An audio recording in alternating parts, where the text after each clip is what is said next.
नहमदुहु नुसल्ली अला रसूलिल करीम व अला आलिहि व अस्हाबिहि अजमाइन। मोहतरम नाज़रीन कराम, अस्सलामु अलैकुम व रहमतुल्लाहि व बरकातहू। मोहब्बत अहले बैत फाउंडेशन की आज 34वीं किस्त पढ़ी जा रही है। हज़रत अब्दुल्ला बिन उमर रज़ी अल्लाह ताला अन्हुमा बयान करते हैं कि हुज़ूर नबी करीम सल्लल्लाहु अलैहि वसल्लम ने इरशाद फरमाया, अपनी उम्मत में सबसे पहले जिसके लिए मैं शफाअत करूँगा वो मेरे अहले बैत हैं, फिर कुरैश में से मेरे करीबी रिश्तेदार हैं, फिर अंसार की, फिर उनके जो यमन में मुझ पर ईमान लाए और मेरी इत्तिबा की,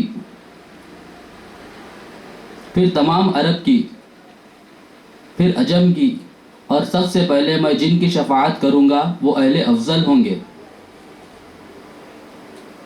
हज़रत अली रज़ी अल्लाह ताला अन्हु बयान करते हैं कि हुज़ूर नबी करीम सल्लल्लाहु अलैहि वसल्लम ने इरशाद फरमाया, सितारे अहले आसमान के लिए अमान हैं, बस जब सितारे ख़त्म हो जाएंगे तो अहले आसमान भी ख़त्म हो जाएंगे, और मेरे अहले बैत ज़मीन वालों के लिए अमान है, बस जब मेरे अहले बैत ख़त्म हो जाएंगे तो अहले ज़मीन भी ख़त्म हो जाएंगे।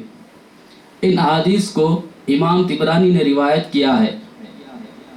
बेदम यही तो 5 है मक़सूद कायनात, बेदम यही तो 5 है मक़सूद कायनात, खैरुन निसा हुसैन व हसन मुस्तफ़ा अली, खैरुन निसा हसन व हसन मुस्तफ़ा अली, वमा अलैना इल्लल बलाग।